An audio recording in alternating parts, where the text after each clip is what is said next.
गं गणपतये नमः। ॐ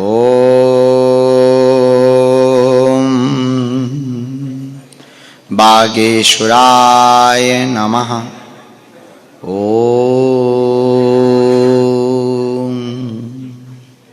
हम हनुमते नमः। ॐ सन्यासी देवाय नमः। श्री अंजनानंदनं वीरं जानकी शोकनाशनं कपीशमक्षहंतारं वंदे लंकाभयंकरं गोष्पदीकृतबारीशं मस्कीकृतराक्षसं रामायण महामालारत्नं वंदे अनिलात्मजम्।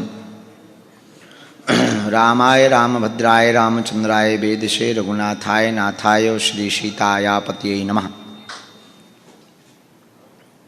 श्री सीतानाथ समारंभां श्री रामानंदार्य मध्यमाम् अस्मदाचार्य पर्यन्तां वंदे श्री गुरु परंपरां वंदे जगत गुरु परंपरां। बोलो रामचंद्र भगवान की, श्री बागेश्वर हनुमान जी महाराज की, दादा गुरुजी महाराज की, श्री सीताराम नाम भगवान की, इस वाटिका में बैठे हुए सभी पागलों की, सभी सेवादारों की, श्री बालाजी वेलफेयर एसोसिएशन मंडल की, और 2 बजे रात तक जो जग रहे इन पगलन की। सीताराम। हम जो है खूब थके हुए थे, सुबह सो नहीं पाए थे, सुबह का पूरी रात कल यात्रा करके आए थे दिल्ली में, राम मंदिर को लेकर के कुछ वार्ता थी, फिर प्रातःकाल तक कुछ वार्ता चली, फिर खूब क्रिकेट खेला, बज गए 7 सुबह के, फिर जल्दी जल्दी नित्य नियम करके चल पड़े। बम्बई आए 12:30 बजे, फिर 1.5 घंटे की कार की यात्रा करी, तब वाटिका आए, फिर सीधा कथा के लिए निकल गए। कथा खूब देर तक चली तो क्रमशः 10:30 बज गए। भूख लगी थी भयंकर, और जहाँ शरीर में 4 रोटी गईं, सोई शरीर बोला गुरुदेव अब थोड़ा लुढ़क जाओ। सो फिर लुढ़क गए। जब 2 बज गए तब हमें जगाया गया कि अब आप अंतिम योद्धा बचे हो, आप उठो। तब हमें ध्यान आया कि हमको अभी मंडल से मिलना भी है। तो मंडल के सभी लोग बैठे हैं जो सेवा करने वाले हैं, बालाजी एसोसिएशन वेलफेयर एसोसिएशन लोग बैठे हैं, हाथ उठाओ भाई। ओ थैंक यू, वेलकम। बाकी दर्शनार्थी, कुछ वीआईपी लोग, एक चर्चा भगवान की कृपा से आज जिनकी वाटिका में हम बैठे हैं उनका जन्म दिवस भी है, परिवार का। मालिक तो अक्सर वही हुआ करते हैं। मैया बैठो, आपको बहुत बहुत शुभकामनाएं। जीवेत सरदा सतम, आप निरोगी रहो, आपके घुटना ठीक हो गए, यही आपको जन्म दिवस पे गिफ्ट है। भक्ति खूब बढ़े, ये आपको। तो हमारे बागेश्वर हनुमान जी के चरणों के प्रताप से आप सब प्रियजनों के स्वभाव से 3 दिवसीय चर्चा 2 दिन की बची और 1 दिन निकल गया, 1 दिन बचा है, कल की चर्चा है। उस निमित्त में निश्चित रूप से धन्यवाद के पात्र में मंजू गौतम हैं, जिन्होंने मुंबई पनवेल में ऐसा नज़ारा लग रहा था जैसे पूरा महाकुंभ लग गया।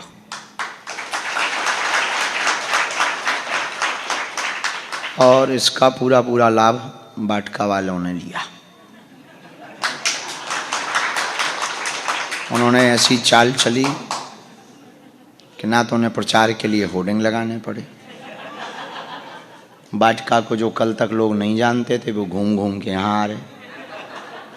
बागेश्वर हनुमान जी फ्री में आ गए, 2 रुपया खर्चा नहीं हुआ। बागेश्वर वाले गुरुजी जो मुश्किल से ये नज़दीक तक पहुंच पाते, वो इनके यहाँ पर रोटी तोड़ रहे। इनके तो बालाजी की, तो इनकी तो जय जय हो गई। हम दिन में आए सो बोतलें दिखानी, हमा होगा दिमाग खराब। गाड़ी में ही हमने कहा भैया गजबई जगह आ गए हम तो। खैर हमें बाद में बतलाया कि वो ऐसा कुछ था नहीं, कोई सामान्य बोतल थी, पर बोतल बोतल थी।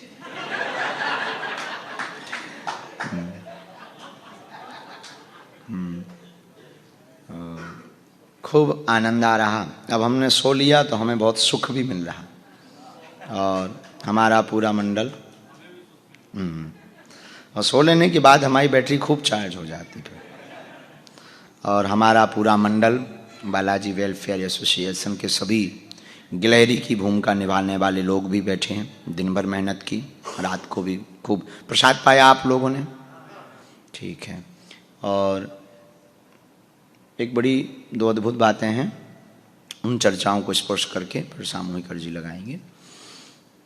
जीवन में जो शेष है वही विशेष है, जो शेष है वो विशेष है। जो बीत गया उसे तुम ला नहीं सकते,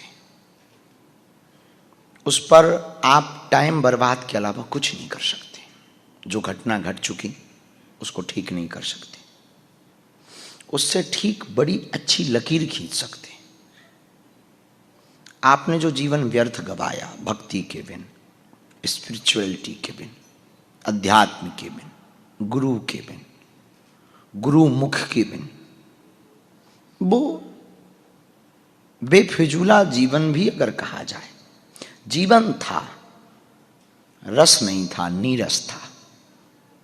लेकिन जिसकी भी जिंदगी में इनसाइड, अंतर्मन में सनातन की क्रांति हो जाती है, और जिस दिन चिंगारी लगती है, हमारा मानना है उसी दिन से उसके जीवन की शुरुआत होती है।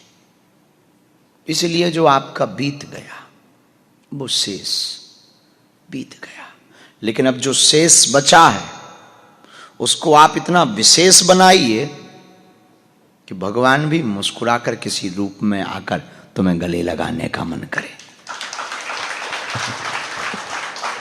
उसको इतना विशिष्ट बनाइए, उसको इतना संजो करके रखिए। और जीवन बार बार मिलता नहीं, इसमें सावधानी बड़ी मुश्किल से होती।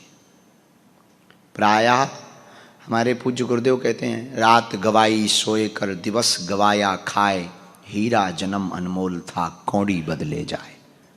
बहुत से लोग जिंदगी का महत्व जाने बिना, स्पिरिचुअलिटी के रस को पाए बिना ऐसे ही जीवन को खो देते हैं। और सांची पूछो तो नीरस जीवन खो देते हैं। उनके जीवन में कोई रस नहीं, उनके जीवन में कोई आध्यात्मिकता नहीं। आप लोग, पता नहीं ऐसा हमें बोलना चाहिए कि नहीं, आप लोग साधन और संसाधनों में रस खोजते हो, और जो रस आपको साधन और संसाधनों में 2 सेकंड का प्राप्त होना, हमारे आचार्य महापुरुष, हमारे ऋषि, हमारे मुनि, हमारे महात्मा, हमारे ध्यानी, हमारे बुद्ध पुरुष, हमारे जागे हुए लोग, सनातन के लोग, जो 2 सेकंड का आनंद आप करोड़ों खर्च करके प्राप्त करते हो, वो सहजवश पूरी जिंदगी पा लेते हैं। क्योंकि जिस परमानंद से आनंद प्रकट हुआ वो उसके चरणों में जुड़ जाते। मन की शांति साधना में नहीं होती। साधना बहुत बड़े बड़े भवन, बहुत बड़े बड़े बंगले, बहुत ठीक ठीक व्यवस्थाएं। यूं भी अगर समझें कि आप खूब पीने वाले अगर आदमी हो, खूब पियो एक दिन पार्टी पे, खूब डांस करो, 2-4 घंटे में अपने आप थक जाओगे, मन करेगा चलो सो जाओ। लेकिन अब लगभग 8 घंटे से तो आप लोग अध्यात्म में हो ही हो, 6 घंटे से तो हो ही हो, बराबर नाच भी रहे, काम भी कर रहे, फिर भी थके नहीं हो। क्यों? यही साधन में और साधना में अंतर है। मीराबाई पूरी जिंदगी नाची, मीरा ने पूरे जीवन भर नृत्य किया, मीरा की जिंदगी में हर पल महोत्सव था, मीरा की जिंदगी में हर पल आनंद था, मीरा की जिंदगी में हर पल उत्सव था, त्योहार था। तो किसी ने मीरा से पूछा कि ऐसा क्या तुमने पा लिया इतने बड़े राजघराने की होकर और इस प्रकार से तुम बाबरी होकर घूमती हो। मीरा ने बड़ा अच्छा गजब का जवाब दिया। बोले, जो तुम पाने के लिए करोड़ों कमाते हो और फिर भी नहीं पा पाते, वो मैं त्याग करके पा रही हूं। अच्छा, इसका मतलब ये भी नहीं कि तुम कल से ही महात्मा बन जाओ। हद हो गई। ये भारत बड़ा अद्भुत देश है। एक आदमी हमारे पास आया तो हमको मिला, तो ठीक ठाक था। हमने पूछा मुस्कुराते हुए, आप करते क्या हो? बोले, हेयर डॉक्टर हैं, बालों के डॉक्टर हैं। हमने कहा, भाई हमारे देखो आजकल बहुत झड़ रहे हैं। उसने ऐसे पकड़ा, हाँ बहुत, आप सोते नहीं, कमज़ोर हो गई, जड़ें कमज़ोर, हम ठीक कर देंगे, दबा दे देंगे, ये वो दुनियादारी। जब तक हमने देखा सामने ब्रीफ केस लिए हुआ एक आदमी खड़ा। हमने कहा, ये कौन है? बोले, ये हमारा असिस्टेंट। अब वो टकला।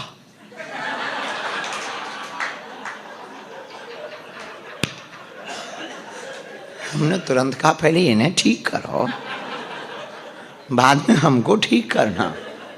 अपना असिस्टेंट खुद का सिलबट्टा बना पड़ा है।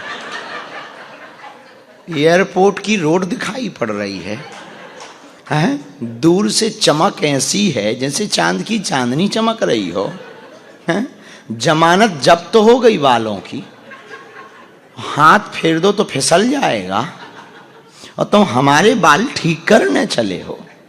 थोड़ा तो गम खाओ यार, थोड़ी तो शर्म खाओ। लाना ही था तो इसको ले आए, बूढ़े सफेद बाल वालों को ले आते। तुम्हें असिस्टेंट भी खलबट्टा मिला, तुम्हें शर्म नहीं आई कि तुम किसके पास जा रहे हो लेकर, और तुम हमारे पास चले आए हमें ठीक करने। वो अद्भुत है। ये भारत भी बड़ा अद्भुत देश है। यहां माया छोड़ने के प्रवचन सुनाए जाते हैं, माया लेकर। माया छोड़ने के प्रवचन ही किए जाते हैं, माया लेकर। और वो तुमसे कहते हैं कि तुम माया बेकार है, यहां चढ़ा जाओ। कितना अद्भुत देश है, कितनी अद्भुत बात है, कितनी अद्भुत महत्वाकांक्षाएं हैं इस भारत में। और हम लोग खोजते हैं कि भगवान क्यों नहीं मिलते, और भगवान मिल क्यों नहीं रहा। मेरे पागलो, तुम रात में बैठे हो तो एक काम की बात लेकर के घर जाना। भगवान सिद्धि, प्रसिद्धि, कृपा या गुरु खोजने से प्राप्त नहीं होते, खो जाने से प्राप्त होते हैं। उसी खोजने में थोड़ा सा जगह कर दो, खो जाने से आप खो जाओ, डूब जाओ। याद रखना, समुद्र में हजारों गिलियन मिलियन पानी होता है, पर वो छोटे से जहाज को नहीं डुबा पाती। कब तक? जब तक पानी नाव में नहीं आता है। नाव में पानी आते ही डूब जाती है जहाज। वैसे ही ये दुनिया के विकार तुमको डुबा नहीं सकते। कब तक? जब तक विकार को तुम अपने इनसाइड एंट्री नहीं दोगे। ना तो तुम्हें विकार छू सकते, न विचार तुम्हें बदल सकते। तो रात्रि काल में आप लोग जितने भी बैठे हैं, एक ही सूत्र देकर हम बात विराम करेंगे। जो शेष है वही विशेष है।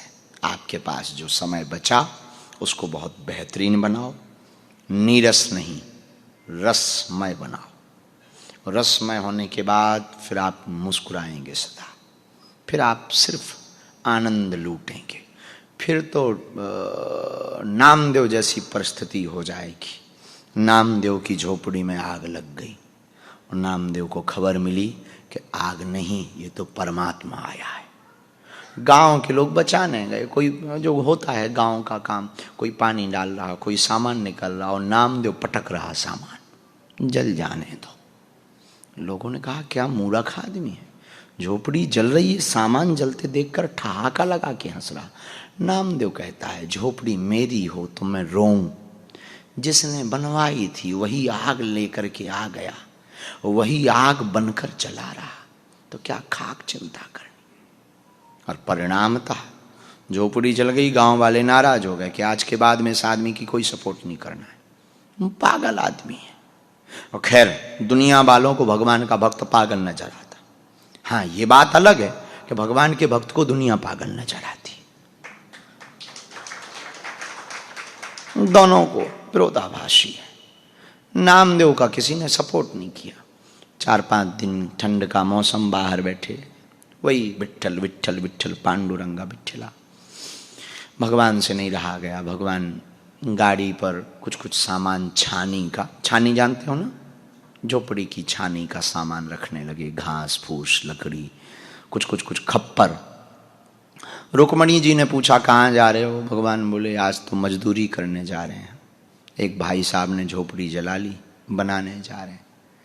उन्होंने कहा जब आप चल ही रहे हो तो रंग रोगन हम भी बहुत अच्छे तरीके से कर लेते हैं, हम भी चल पड़ते हैं। भगवान ने कहा तुम भी चलो, क्या दिक्कत है, खैर धर्म पत्नी ऐसी होनी चाहिए।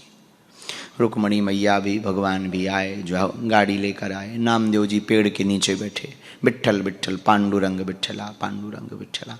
भगवान ने कहा भैया तुम्हारे गांव में कोई काम हो तो जरा बताओ। नामदेव जी ने मुस्कुराते हुए कहा काम क्या करते हो? भगवान दूसरा रूप धारण कर रहे हुए थे। बोले हम तो बहुत बेहतरीन छानी बनाते हैं। नामदेव जी बोले अब गांव में काम है कि नहीं ये तो सुबह पता लगेगा, पर हमारा तो है, अपनी है नहीं झोपड़ी। पर बात यह है कि ना हम पे मटेरियल है ना नगद राम है। भगवान बोले भाई एक डेमो के रूप में गांव में होना चाहिए, तो हम पहले एक डेमो दिखा देंगे, फिर गांव वाले हमको बुलाएंगे। नामदेव जी बोले तो डेमो ठीक तरीके से आप हमारी झोपड़ी बना के दिखा सकते हो, क्योंकि प्रसिद्ध झोपड़ी जली हुई हमारी ही है। भगवान ने कहा हम तो ऐसी ही खोज में थे कि कोई प्रसिद्ध आदमी की झोपड़ी बनाएंगे तो नाम मिलेगा। नामदेव जी बोले इससे प्रसिद्ध आपको आसपास नहीं मिलेगी, ये वो झोपड़ी है जो जान जान करके जलाई गई। भगवान छानी छाने लगे, रात भर छाते रहे, ऐसी रंगना रंगी, रात भर में वो झोपड़ी बनी। सुबह भगवान ने चले गए। गांव वाले आए कि ये तो गजब हो गया, किसने बनाई है? नामदेव बोले बनाने वाले का नाम पता नहीं, डेमो बनाने आया था पर भाग गया। तो किसी ने, उस गांव के जो प्रधान थे, मुखिया, उसने कहा कि ऐसी झोपड़ी तो हम बनवाना चाहते। नामदेव जी बोले कोई बड़ी बात नहीं, बहुत सस्ती बात है, बन जाएगी। तो मुखिया ने कहा भाई पैसे वैसे ले लो, पता बताओ कैसे बन जाएगी। नामदेव जी बोले पैसे नहीं चाहिए, जो पहले है उसे जलाओ हमारी तरह। और कबीरदास ने इस बात को संकेत किया, थोड़ा सा कोड किया कबीर ने। कबीरा खड़ा बाजार में लिए लकुटिया हाथ, जो घर फूंके आपनो सो चले हमारे साथ। हम जब, पुरानी बात है यही, कोई 8-10 साल की, जहाँ हम गांव में रहते हैं, गांव के आदमी हैं, गांव में रहते हैं, तो गांव के लोग हमारे पास 8-9 साल पहले जब मिलने आए, बोले आप तो गांव में रहते हो, गांव में आते नहीं हो, चाय पीने आओ, कृपा करो, कभी हमारे घर चरण रखो, हमको पवित्र करो। हम जहाँ बागेश्वर धाम पे रहते हैं, दरअसल वहाँ एक शमशान है पास में, बिल्कुल सामने दिखता है। हम भी इतने मूडी आदमी हैं, हमने कहा क्या जाना गांव में। बोले क्यों? हमने कहा एक दिन तुम ही लोगों को यहां आना है, यहीं राम राम हलो हाय हो जाएगी। जब तुम नो डिस्टर्ब जोन में लेटोगे तब राम राम कर लेंगे। गांव वालों को लगा ये तो बिल्कुल सटक गया है, इसको मेंटल प्रॉब्लम हो गई। अब उन्हें कौन समझाए कि हम मेंटल कि तुम मेंटल। उस वक्त उनको मेंटल प्रॉब्लम लग रही थी, खैर अब उन्हें समझ में आ गई है। तो एक ने पूछा हमको कि आप ऐसा क्यों बोल रहे हैं कि यहीं मिल लेंगे। हम कहा कहीं भी मरोगे जलोगे तो यहीं, गांव में मुसलमान है नहीं तो गड़ोगे तो है नहीं। तो हम कहा जलोगे और जलोगे यहीं राम राम कर लेंगे, क्या घर घर घूमना। लोगों ने तो गलत तरीके से लिया। खूब डूब जाओ हरि में, खूब भगवत भजन करो, खूब हनुमान जी के दर्शन करो, खूब उनको सुनाओ। हम तो इंसान हैं, जुड़ना ही है, भगवान से जुड़ो, पकड़ना ही है, भगवान को पकड़ो। और तुम मांगने आए भी हमारे पास, तुम मांगोगे तुम 2 कौड़ी की वस्तु, मकान, दुकान, बिजनेस, लुगाई, बच्चे, पद प्रतिष्ठा, बस। इसके अलावा थोड़ा थोड़ा निरोगी काया, थोड़ा कोई बहुत अच्छा एलिट क्लास का होता है, वो जानने आता मैं क्यों इस पृथ्वी पर आया हूं, ठटरी के बड़े। ये हमसे बेहतरीन तुम जान सकते कि तुम क्यों आए हो, इसके लिए तुम जानो। हम जो बोलेंगे वो अपना अनुभव बोलेंगे, तुम जो जानोगे वो तुम अपना जानोगे। आप मेडिटेशन में उतरो, आप ध्यान में उतरो, आप चेतना में उतरो, आप चेतना को जगाओ, आप खुद जानो कि तुम कौन हो, क्यों आए हो। खैर इतना ही मांगते हो, ज्यादा, बहुत ज्यादा। इसके अलावा हम अकेले में बहुत हंसते इस बात पे हैं कि हम उनकी बातें उन्हीं को बता देते हैं और लोग ताली पीटते हैं। और इस बात पे भी हमें हंसी आती कि क्या बुद्धूपना है भारत में। जिस बाप से वो पैदा हुआ हम उसी का नाम बता देते हैं और तुम अरे हद हो गई यार, तुम तो उस बाप से पैदा हुए, हम जिसका नाम बता रहे, ये कोई बड़ी बात है? तुम्हारे लिए बड़ी हो सकती कि तुम्हारे मन की बात बता दी, बहुत चमत्कार हो गया। और सच बोलें तो हमें जो हमारी तो परंपरा में, अच्छा तुम्हारे लिए बड़ी बात होगी, हमारे लिए तो खेल, हनुमान जी की कृपा है। तो हमें तो ये परंपरा में, हमारे परिवार में हमें मिली है, हमारी ये डीएनए में। हमारे ग्रैंडफादर भी यही कृपा पाए हुए थे, सिद्धि थी उनके पास भी यही सिद्धि थी, उनके भी दादा गुरुजी के पास भी यही सिद्धि थी। हमारी तो 3 पीढ़ियों से ये सिद्धि है हनुमान जी की। बागेश्वर हनुमान जी की जो सेवा करता है उनको ये कृपा प्रसाद मिलता है। लेकिन हम तुम्हें जो करोड़ों की बात बताने वाले, वो ये बताने वाले हैं कि तुम्हें मांगने का मौका मिले तो 2 कौड़ी की मकान, दुकान, बिजनेस, व्यापार, लुगाई, लड़का, संपत्ति मांग करके व्यर्थ मत गवाना। मांगने का मौका मिले तो देने वाले को ही मांग लेना।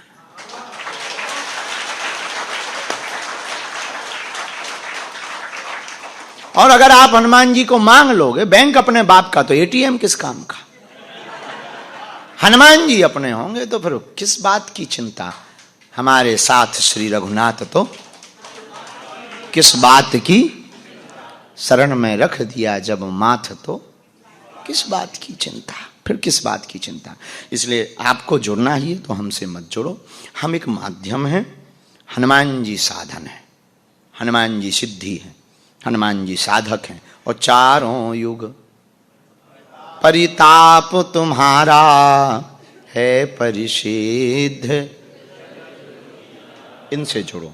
ये बड़े दयालु हैं, बड़े कृपालु हैं। बागेश्वर हनुमान जी की बड़ी दया। कभी समय मिले तो उनके दर्शन करना। स्वयंभू हनुमान जी हैं, 322 साल से ज़्यादा हो गया और अद्भुत है। वहाँ की सकारात्मक ऊर्जा इतनी तेज, कैसा भी नकारात्मक आदमी जाए 1 मिनट में पॉजिटिविटी छा जाती है, सकारात्मकता छा जाती है। बड़े हनुमान जी बिल्कुल बुंदेलखंड के राजा हैं हनुमान जी, साक्षात। उनका विग्रह भी बड़ा छोटा सा है पर बहुत प्यारे हनुमान जी, बागेश्वर हनुमान। हाँ, हनुमान जी सब जगह हैं। आप कहोगे हमारे यहाँ भी एक हनुमान जी हैं, फिर तुम्हारे बागेश्वर धाम क्यों जाएं? तो हम आपको बताएं, हवा तो सब जगह है, पर जो पंखा के नीचे बैठता उसे ज़्यादा लगती, जो कूलर के सामने बैठता उसे और ज़्यादा लगती, और कोई हेलीकॉप्टर के पंखा के नीचे खड़ा हो जाए उसे और ज़्यादा लगती। हवा तो सब जगह है, पर पंखे का कमाल है। ऐसे ही हनुमान जी सब जगह हैं। जहाँ संत तपस्या करते हैं वहाँ हनुमान जी किलकारी मार करके खड़े हो जाते हैं। उसी धाम का नाम है क्या नाम है? बागेश्वर धाम। हनुमान जी बहुत ऐसे अद्भुत हैं, उनके चरणों से जुड़ो। और 1 मार्च से 8 मार्च तक बागेश्वर धाम पर महोत्सव है, कन्या विवाह महोत्सव। तो पूरी बालाजी वेलफेयर एसोसिएशन को हमारा आमंत्रण है। अमीर आदमी तुम्हें भी है, तुम्हें भी पधारना है। और सबको उस महोत्सव में 108 कुंडी यज्ञ है। वो यज्ञ भारत के अमरवीर जवानों के लिए समर्पित है। अब हम सामूहिक अर्जी लगा देते हैं, आप लोगों को सोना होगा और हमारा तो इंजन गर्म हो रहा है और आप लोगों की बैटरी डिस्चार्ज हो रही है। हाँ? अच्छा नहीं आज नहीं जगाना, कल भी सेवा करवानी है। तो कल को देखते हुए आज के सत्र को हम विराम करेंगे। जो शेष है वही विशेष है।